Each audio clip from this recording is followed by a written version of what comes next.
All right. Oh. Oh, look at us.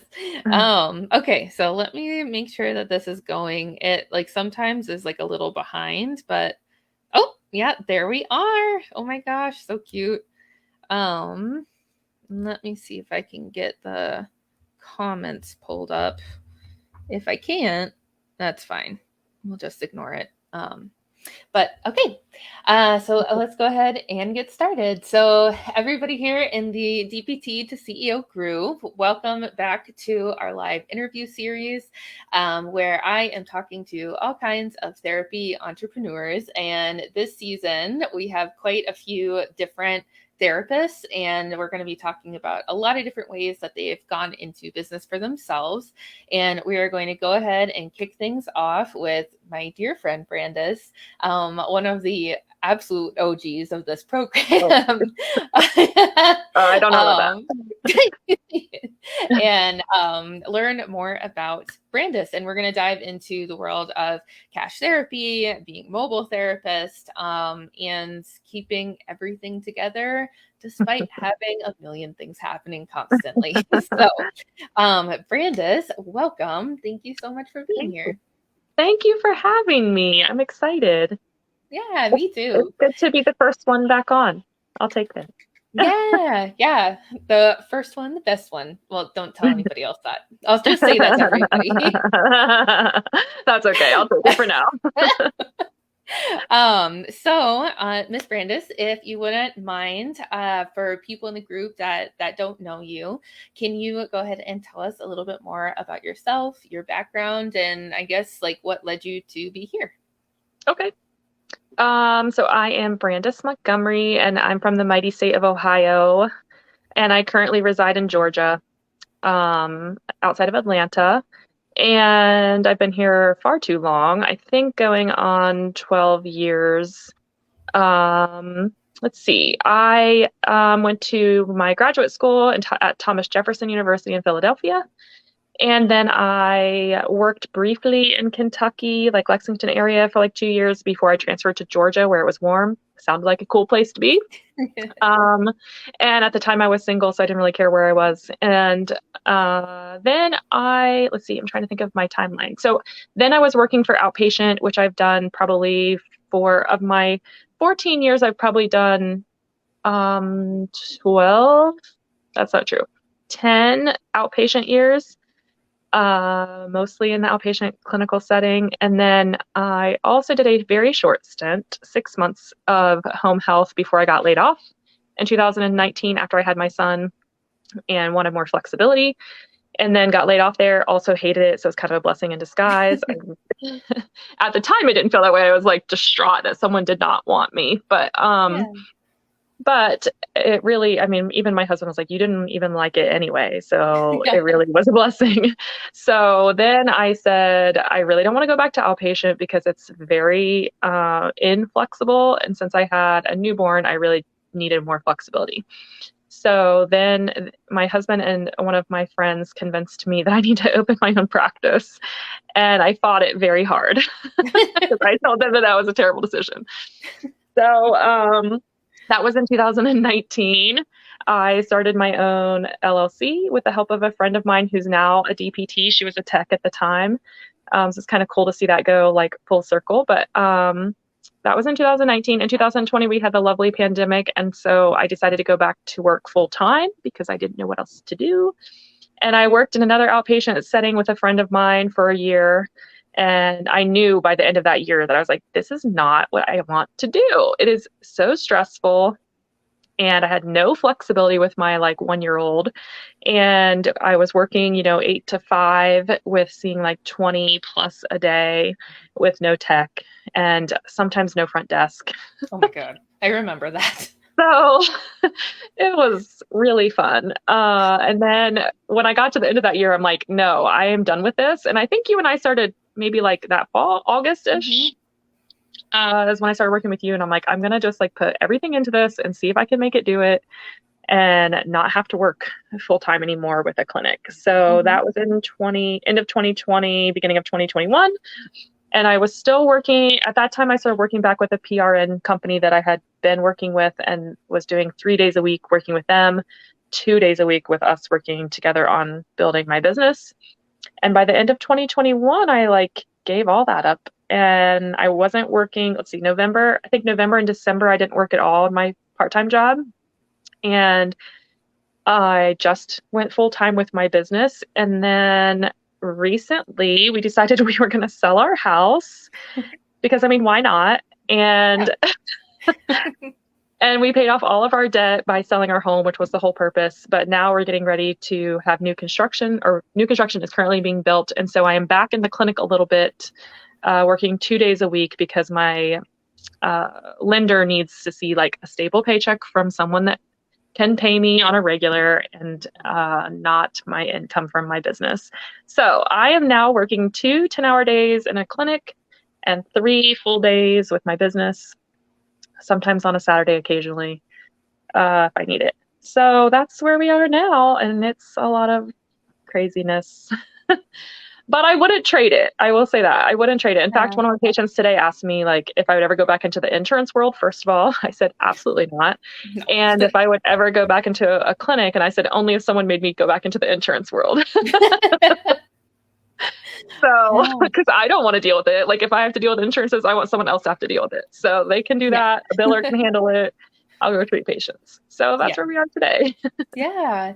And I love the fact that like you brought up, you know, like you wouldn't trade it for anything. And like I couldn't agree more with that, you know, like despite how hard it can be, how stressful and frustrating and everything, it's just like it's so much more of like an interesting experience, I think, than being stuck in the clinic, you know? And like, I feel like everybody, like lots of different therapists look at like a clinic job as being like safe and stable, which, you know, like, I guess for the most part it is, but you know, we saw in the last couple of years that like literally anything can happen. And I feel like, you know, at the end of the day, the only person like you can really trust is yourself. So, you know, starting your own business, I think is like almost safer in a way because you'll always have something to fall back on too. And I just want to like, again, probably for like the 5th time, do a shout out to Brandis because I have watched her over the last like year and a half. I think we're like even coming up on 2 years. Literally anything that could happen to a person, I feel like has happened to Brandis in that time. And I was just telling you like before the interview that like one of the things I really admire about Brandis is that, you know, she's just like, okay, here's what I have to do. I'll get it done. You know, despite all the other things that are going on in your life that very easily, you know, could be an excuse to just like, oh, I'll like put off this business stuff for a while. But you're just like, okay, here's my tests. Let's do it. And you just get it done. And yeah, I think that is a really like high value, like characteristic of an entrepreneur, and like definitely something that you kind of have to mold your mindset into that in order to be successful. What do you think? Thank you. I definitely agree. I think that like that's probably the hardest part of like owning your own business is that it's very easy to be like, it's too hard. And or like I have all these things happening or all these things going on. And so I just don't have time. Or there are definitely moments when you feel sorry for yourself and you're just like, I just don't want to do this anymore. Or I hate these aspects of it, but I still have to do them. Because yes, owning a business is not just all the things that you enjoy about being a physical therapist, but it's also marketing and sales, and it's also social media and technology. And those are things that I do not enjoy. So, but they still have to be done. And I think that like, that was the hardest part. I think we fought several months about me dropping my PRN job. It was like, you can do it. And I'm like, no, I can't. Yes, you can. No, I can't. I mean, we went back and forth forever, it feels like, about it until finally I was like, okay, I'm going to do this in November. I'm going to do it. And we're just going to see what happens. And I, you know, had to get my husband and I on the same page about it and trying to figure out budgets and stuff like that. But we made it work. And there are definitely still times when I'm like, I don't know if I can do this. But overall, I mean, it's just so much nicer knowing that like all of your hard work is for you and your family, not for another company. Yeah. All of your hard work is like to help individual people get better instead of like 10 patients at one time that you're trying to manage. Hmm. So there's just so many like benefits to it that it makes all of those frustrations better. Hmm. And knowing that like you said earlier, you can always fall back on PRN or part-time or going back into the clinic if you really needed to, but there's just always other options if you needed to like complement it with something. So Yeah, makes it worth it. absolutely. And like I feel like there's just so much you can learn by like growing a business that and like I tell people this all the time, especially people who are learning different like marketing skills and like more so even like digital marketing stuff for their own practices. Like my view on that is, you're doing it for your practice right now, but if a year from now you decide you don't want to be in business for yourself anymore, you have so many more skills, Right. than before and everything. So, and like just going back to, like fighting about like quitting PRN, uh, uh, I just like, again, like another thing that I just want to, again, like congratulate you on is like I like gave you a goal in October, gave Brandis a goal of like finding I think 5 clients in November, Hmm. and we were all like, like I don't know if it's gonna happen. And then let me tell you guys, freaking, you had like the first week of November, you had like 12 appointments. How did that happen? I don't know. But I was like, Brandis, like, oh my God, like, we were only supposed to find five new clients in November, and you're like, okay, like, let me find 12 in the first week. Really, I don't even remember how they all came about. Like, what the heck? It was just like, I think I said I couldn't do it. And so it just happened because it was like God needed to prove me wrong or I something. Like, know. I don't know. I know. The universe is like, okay, like you Yeah, quit we'll your show you. job. Like, obviously you're ready for a full caseload now. So, like, there you go. Yes. I guess, and part of that time, I guess, is when I picked up like some contract work, right? At Mhm. the end of last year. So that helped, I think, too. I think I had like two or three of them, which helped, which was another opportunity that you can do when you're trying to build your business. Like this has been so helpful to have contract work because I still get to choose my schedule. I still Yeah. get to determine where I place my patients. I still see them in their homes. Um, but I'm just getting paid from another mobile PT. So, and he's getting paid from a doctor. So it's kind of an interesting situation. But like contract work is nice too because now I know I have like this stable money coming in that can like pay the bills, and then I can work on just focusing to build and grow. So that's Yeah. been kind of a cool opportunity also. Yeah. I think that's like a really good point to bring up because like that's definitely something like when I started my practice, that's definitely not something that like I was familiar with. And so I think just pointing out the fact that like, even if you are just getting started with like your own business, there are going to be a lot of other things that you can do to, Mhm. like supplement your income as well. It doesn't have to be full-time job or nothing.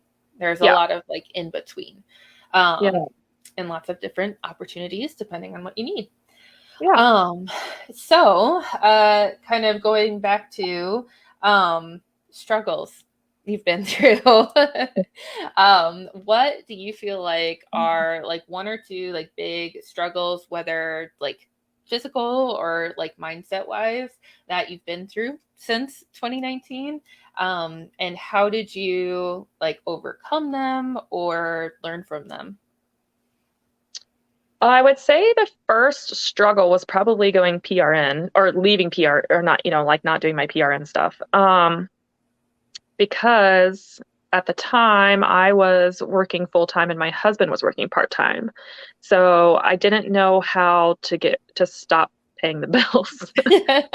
I was very nervous about like transitioning that position to him going to work full time and then me being able to like decrease my hours of work and consistency of pay to transition into this like full time business mode.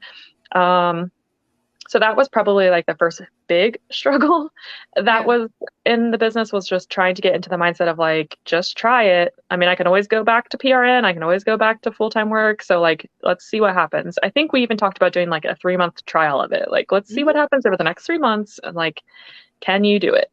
Um, and the biggest part of that is just knowing, I think my husband, having my husband on board and knowing he's supportive. And then the other part of the mindset of that is just like, just try it. And then what's the worst that can happen? You have to go back to work like full time. Who cares? So that was where we kind of left it. And then setting goals really helped us like dive into it. It was like, okay, this first week you're going to have 5 clients. I'm like, no, I'm not. Are you kidding? And we like killed that. So, Yeah. knowing that you have these goals, and having you to like make me have these goals, because I would have been like, okay, I'm going to get 1 client this week if it were on me. You're like, oh no, you're getting 5. Yeah. So having someone else kind of like push you to like know that you're better than you think you are, was very helpful too. And then probably the next big struggle was, um, I guess not setting my price, but increasing my price. So Mhm. I still have a very hard time with that, but knowing that, I think I started, can I talk about prices? Oh yeah. Talk about Okay. it all. Okay. I think I started at like 125 a visit. And Hmm. then you and I were talking about like, okay, why don't you increase to 150? I'm like, I can't even sell 125. Like, what am I supposed to do? Um, and I feel very confident about my skills. I feel very confident knowing that I'm the best physical therapist that is out there, and I can tell you guys that. But trying to convince patients to like not use their insurance and use me instead, or trying to convince them that like I'm going to get them better in these few visits or whatever it might be, was where I was struggling. So we've done a lot of talking and working about that to get to where I'm working on my sales pitch. We've worked on our sales pitches together and help it, like you've helped me try to figure out right wording and different scenarios. And then also just knowing that like, what's the worst that could happen? Again, like they could say no and then you move on, which just means they're not ready. So that has helped a lot to know, like, just tell them how great you are. Tell them how you're going to get them better and that they're crazy to not go with you. And if they say no, then you just walk away. Like, okay, have a great day. Like, I hope you find what you need. Because, and I really have to sit back and tell myself that sometimes in the car, like, okay, Brandis, you're the best, and this is what they need. Tell them what they need. And if they don't like it, then they're just not ready for you at this time. And then, like, let it go. So I just try to tell myself that sometimes when I'm not feeling it. And I try to go into these evals or these consults or even the discovery calls and stuff and just like lay it all out there. Like, this is what I think you need. This is why. And if you're not ready for it, I'm sorry. And it really seems to work for the most part. I mean, most people are like, yeah, you're right. Like, okay, let me look and see if I can fit this in my budget or whatever at the worst. That's the worst I Mhm. hear, really. Otherwise, it's like, let's work with it and figure it out. So seems to be, I'm doing better at it. I am not by any means great at like sales, but I feel like it's getting better. Mhm. Yeah, for sure. And I really like that you brought that up because like so many of us, right, get like all like heebie-jeebies when it comes to like to sales, Yeah. whatever your offer is or whatever you're selling. But like it truly is like just like learning to like step up to the plate and be the professional that you are who makes professional recommendations on how to solve a problem. And like it definitely is a situation where it's kind of like fake it until you make it, sort of, because even if you are the professional and can do the thing, you Yeah. almost have to have like that kind of like attitude, like that kind of body language, that kind of tone when you're talking to somebody and just being like, here's a plan. Do you want it or not? Even Yeah. if on the inside you're like, oh my God, oh my God, oh my God. So much money. Oh my gosh. Oh my God.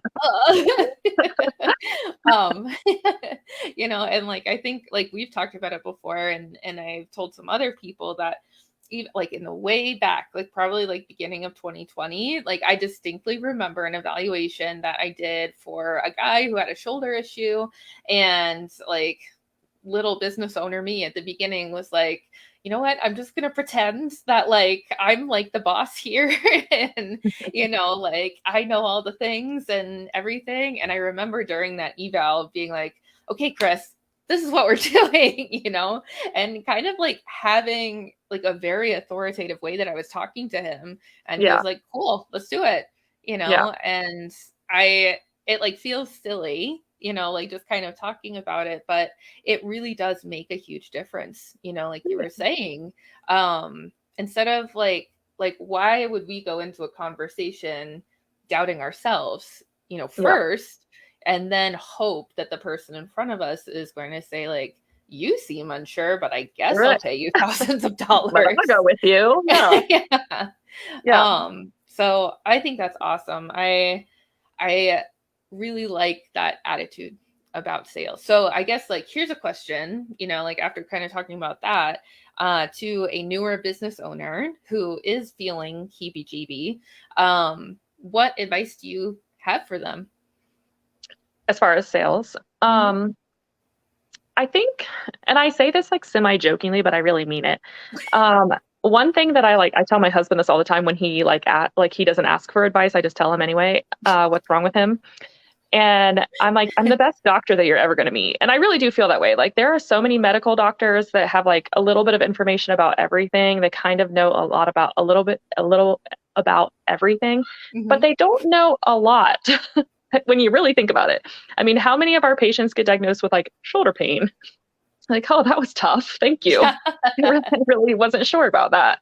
Mm-hmm. So I feel like having that mindset of like, what if your medical doctor came to you and had this like, well, it might be, well, I'm not really sure, or you might not want to use me, you might want to go somewhere else. I don't know, but it might cost this much. Or like if you had all these like like concerns or inconsistencies, then you wouldn't want to use them either. But no Mm-hmm. medical doctors like that. They're like, everyone thinks they know everything. Everyone knows the answer. They're going to tell you exactly what it is, whether they really knew or not. And you can listen to them because they're the medical doctor. Mm-hmm. So having that mindset of like, I am also a doctor and I do know what I'm talking about. I have a Yeah. lot of school under my belt. And letting the patient know, like, in my professional opinion, I think when they understand that you are a professional, I try to like also educate a ton so that it's never going to happen when you educate all of the patients that you're working with and they'll be like, that wasn't enough because they're not getting educated anywhere else. No, like doctors aren't educating them. They're telling them they have stenosis and they think they're dying. And it's like, Mm-hmm. stenosis is a very, very broad word. And I'm pretty sure your stenosis is going to change as soon as I put you in flexion. So let's move you.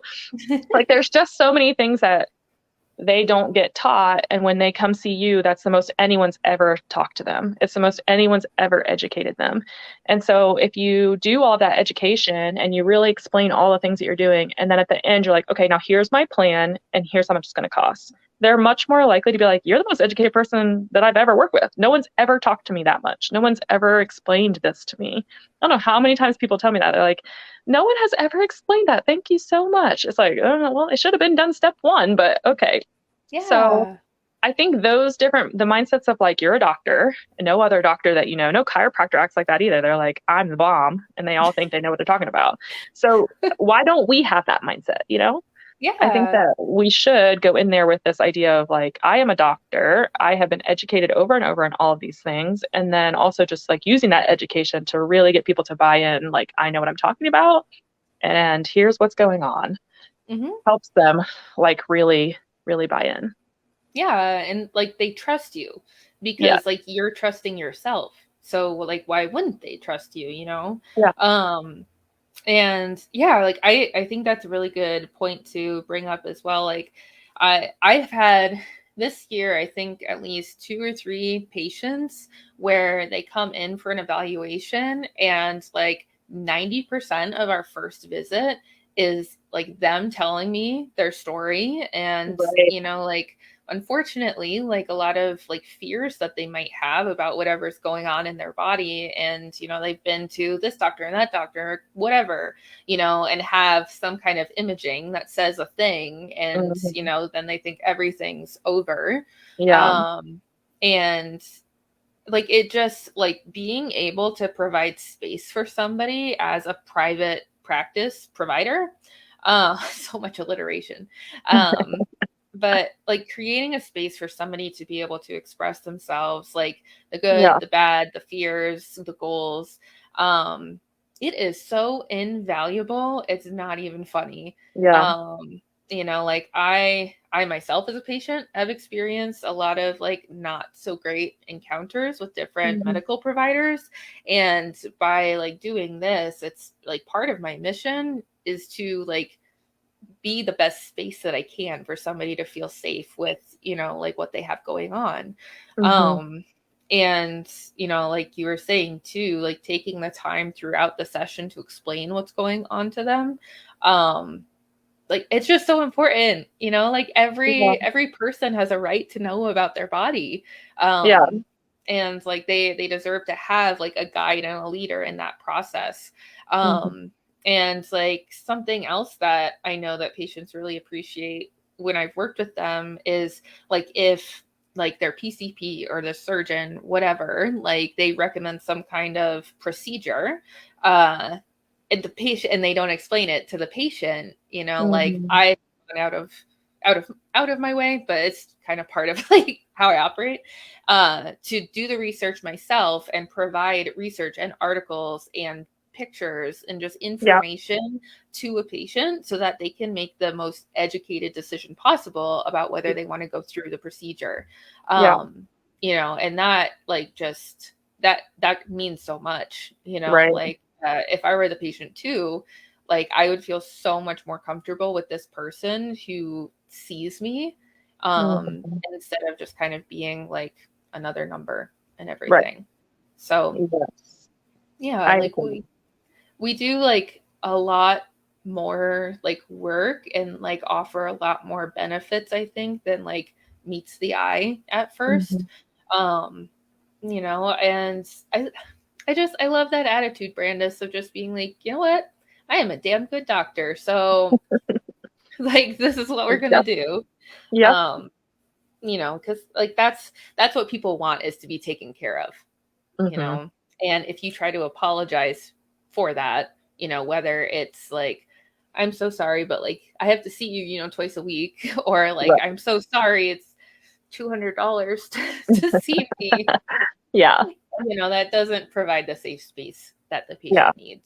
And I So, think that like when they understand what you're going to do for them versus like what they pay somebody else for, might mhm, and it might be less, but they're getting way less care. And then when you go through and you educate them on all the things, you tell them the plan, let's go over your goals, and they see like how much more time that you spent with them or how much more in depth you're going to work with them, it makes it a little bit easier to be like, oh yeah, it might be $150, but it's worth it because she just yeah, spent an hour talking to me about all my problems and all my things, and she has this great plan worked out.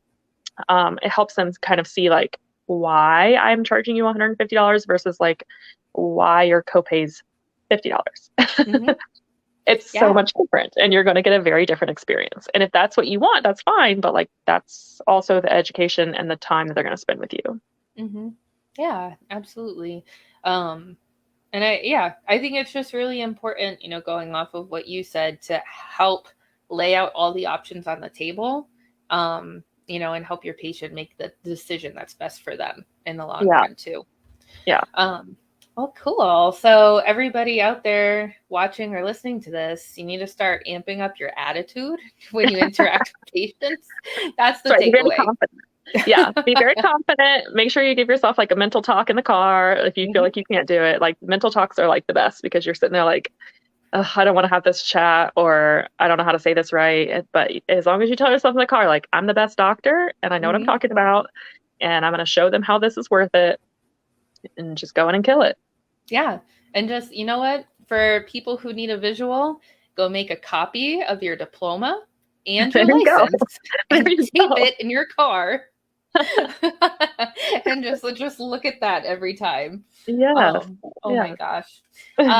So kind of moving on to another piece, one of the biggest questions everybody has, how do I find patients? What is your advice on that, Brandis? I would say be very patient finding patients because um unless you already have a referral source, maybe there are people that like I feel like branch off and they already have this grand idea and I am jealous of you. But Being patient has been like the hardest part for me because I'm like, but I need money. I need to make money. I don't know how I'm going to pay these bills. I'm going to freak out. But we have done a lot of work with like Facebook, social media, my least favorite friend that I have to do every week consistently. It's all about consistency. And it probably took like, I would say probably closer to 6 months, but between 3 and 6 months to really start seeing people like engage with my social media posts or having new followers. Or now people will like reach out to me that I don't know from Facebook, which is finally new because there for like the longest time it was like, Morgan, I'm getting engagement on my posts, but it's everyone I know from Ohio. Like you're not helping me. I don't know how many times I would be like, I love you all, family and friends, but like this is not helping. But finally people that I don't know are like reaching out and asking questions or making comments sometimes that are like completely off the wall, but like at least they're seeing me, they're seeing my stuff.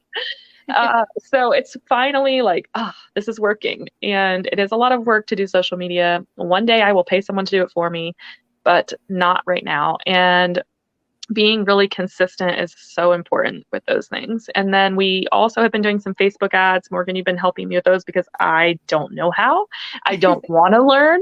And so Morgan's been awesome helping me do those things. But for all of you out there that have some sort of technology skills, feel free to use them to do Facebook ads because they have been huge. I don't even know what we're up to with leads. Do you know?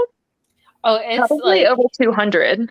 Oh my gosh, I was gonna say probably 400. Like really? over, like so hundreds of leads. Hundreds of leads. And probably I've gotten at least 3 plans of care from that. So it's well overpaid for itself, I guess. And we've been doing them for how long? Since January? February? So 6 months. And you don't have to put a ton of money into it. It's really not that serious. I think we're up to probably doing like $400 a month, but that's been only the last couple of months that we really started putting more money into it. But even if you just did like $5 a day, $10 a day, you can really get somewhere and get lots of leads. And that's really worked for us. I think more so what we've been working on is like, we've been doing the free ebook. That's the one that like gets all the leads. But then when we offer a free assessment, not so much. So we're trying to figure out why and like what wording or what are we doing. But yeah, Facebook ads have been so crazy. So I would definitely recommend them. And Morgan is awesome at it, so she can help you.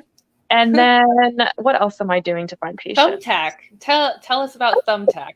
Okay, yeah. So who knew, right? Yeah. We found our wedding DJ on Thumbtack. That's the only time I've ever used it in my life, but it was like a great experience. So Thumbtack is awesome because you set like the words that you want it to look for, like to find leads for you. And when it finds like a hot lead, or I think that's what it calls it, a direct lead, which means it's using like all of your important words, then if you accept the lead, it charges you. If you don't accept it, then it doesn't charge you, which is nice. So like you don't get charged unless you take a lead. So we learned that personal training wasn't working so much. We used that as one of our finding words. And so we took that one away. But then now I know if someone's finding physical therapy, that it's probably going to be a really direct lead, and they already know your pricing because you have to put like your limits on there. They know where you're located. You can set all the boundaries. Like it's wonderful. And they contact you. So like Thumbtack says, hey, I have a direct lead for you. Would you like to look at them?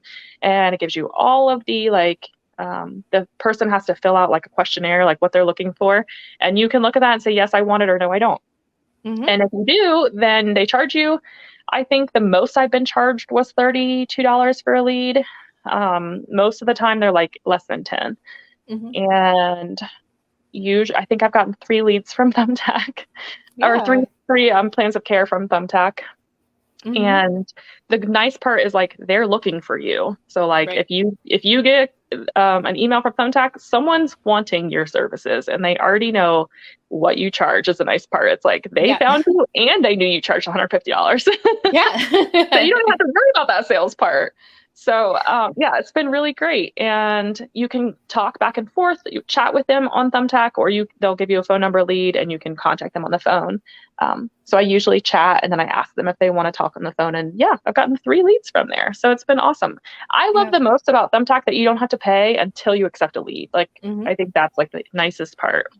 Yeah, I think so too, It's and been like awesome. I think it would probably be like a really good channel maybe for somebody who's just getting started, because like you said, it's not like Facebook ads where you like pay to play. Right.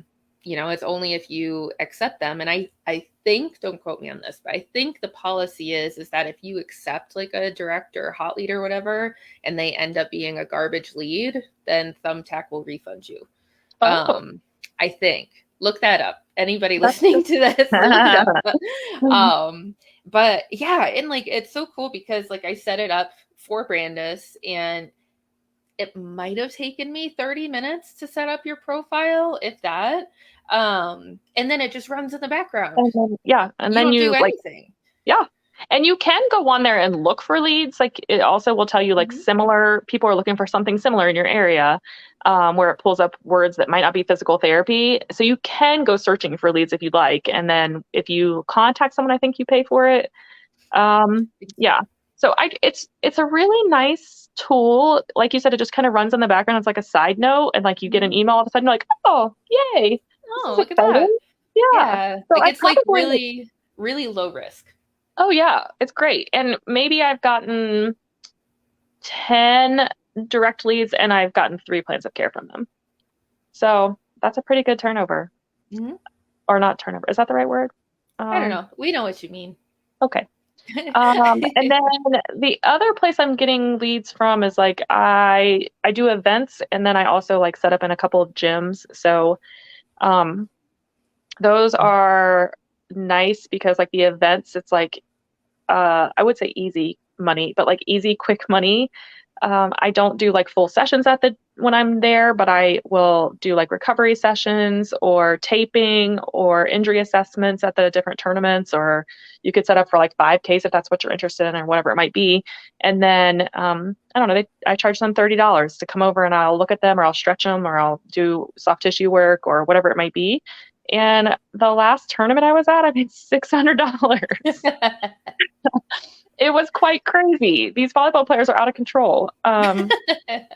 So that's fun. Like I like being at the volleyball tournaments. It's fun because when you aren't Mhm. seeing people, you can just sit and watch. And then I also have a couple of gyms that I work with where I either am there if they need me to be or not, or I have another gym just contacts me if they have people that are interested in services. But yeah, I just set up plans with them. I don't do full hour sessions usually. I do like 30-minute sessions with the gyms, but it works good and it's a nice way to kind of get your name out there and other people can recommend you other places. So word of mouth is huge. So that's very Mhm. helpful also. Oh, and one more Facebook thing. Yeah.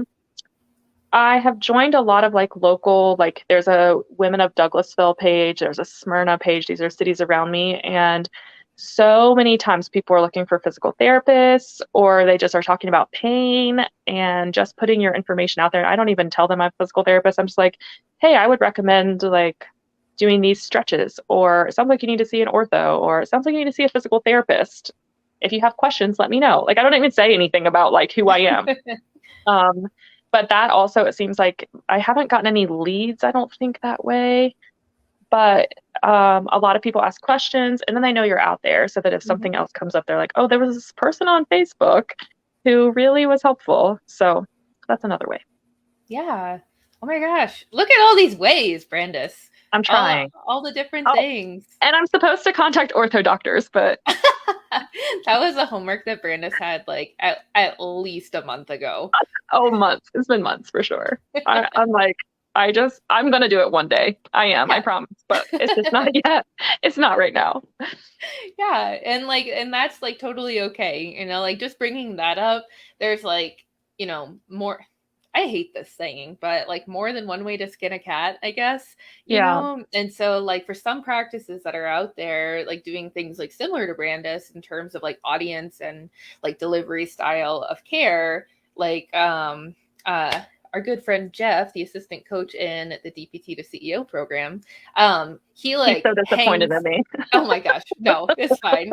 He is somebody who is super busy constantly, so I don't think he has any room to talk. But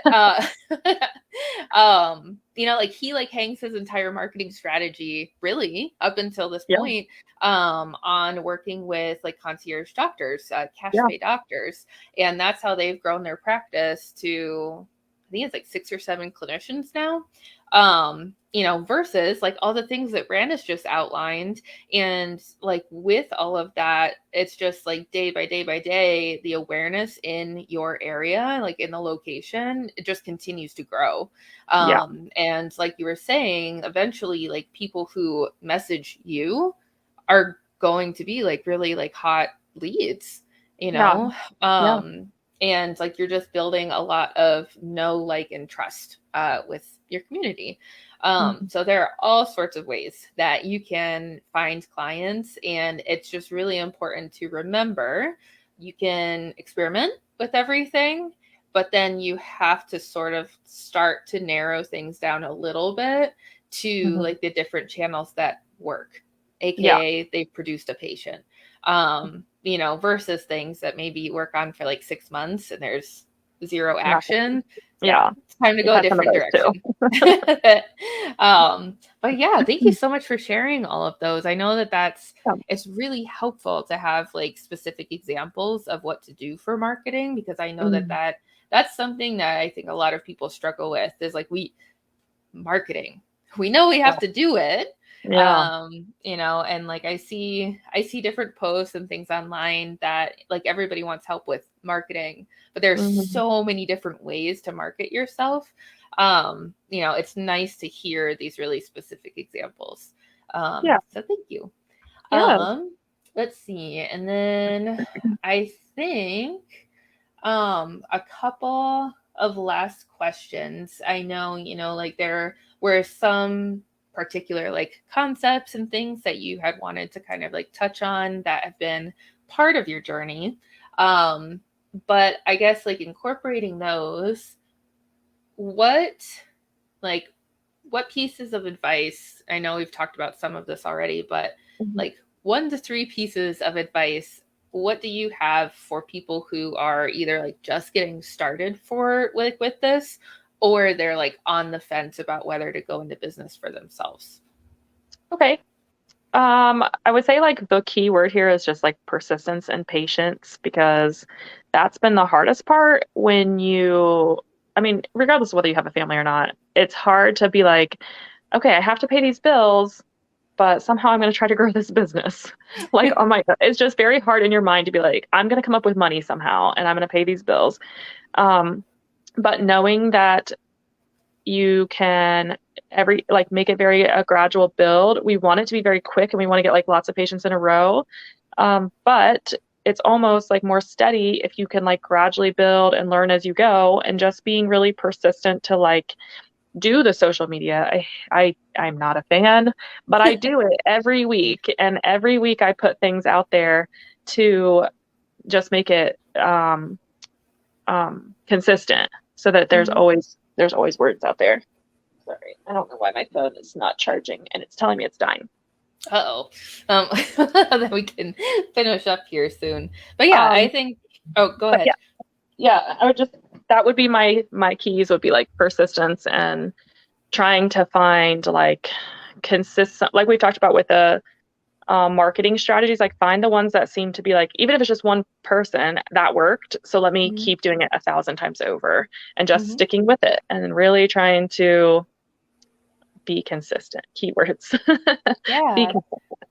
Be consistent, and with creating content, no matter like what platform you're putting it on, you're also showing up, you know like you're making yourself available to Yeah. people, you're giving context about oh, there she goes. Her phone died. But yeah, like you're giving context about what it is that you do, who you help. Like I mentioned before, like really building the know, like, and trust situation. And if you haven't heard of that before, please leave a comment down below and let me know. And I'm happy to go into that a little bit more. But that's like a big, I guess, like marketing concept and sales as well. Um, and you'll go far by taking one small step forward every day. um versus trying to like go out and do like a huge gigantic thing, and then take time off and everything. So, I am going to go ahead and do Brandis's where to find her.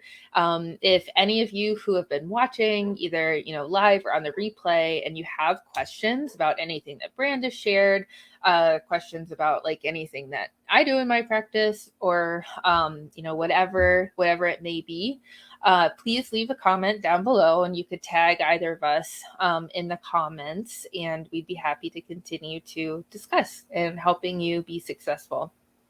And thank you so much for watching. So Brandis, again, Dr. Brandis Montgomery, is a physical therapist with a mobile practice, and I've been working with her for almost 2 years now. I've been coaching her. We've done a ton with marketing and sales and just kind of like mindset. So if any of those things are of interest or you feel like you need help with, feel free to send me a message. And then where to find her, I'll show you guys her website that I made, I think sometime last year. So, for those of you who might be working on a website right now, I figured I would just share this so you can kind of take a look and see what you think. So I built out this website last year, like I said, and like her like avatar, the person that she really wants to work with, is definitely volleyball players, and then like more broad is athletes. So having this like photo here, it really like calls out who the avatar is. And then down here, some stuff about how it works, like lots of buttons to take action, information about Brandis, information about services.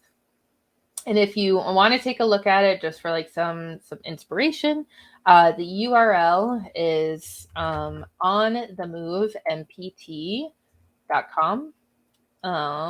Let's see. Let me just put it in the banner. Let's see.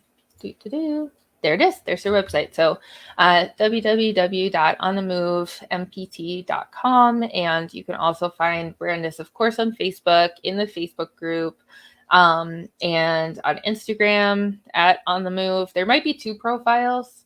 We'll have to check that. But that is pretty much it, bringing us to the end of our very first 2022 live stream. This will also be going up on the podcast. So if you're just kind of catching the tail end of this, no fear. We will be putting it up on the podcast, on the YouTube channel, and this live will also stay in here. So definitely check it out. And, if you're just catching this again on the tail end, if you head back towards like the middle of the episode, Brandis listed out a bunch of really great marketing ideas to try with specific examples. And we also talked about how they ended up working for her. All right, so let's see. I am going to go ahead and close up here. Thank you so much for watching, for listening. And again, any questions, feel free to post them in the DPT to CEO Facebook group. And look out for the date of the next interview, where we will be talking with another physical therapist who has their own practice. I hope you have a good rest of your night, and I will see you soon.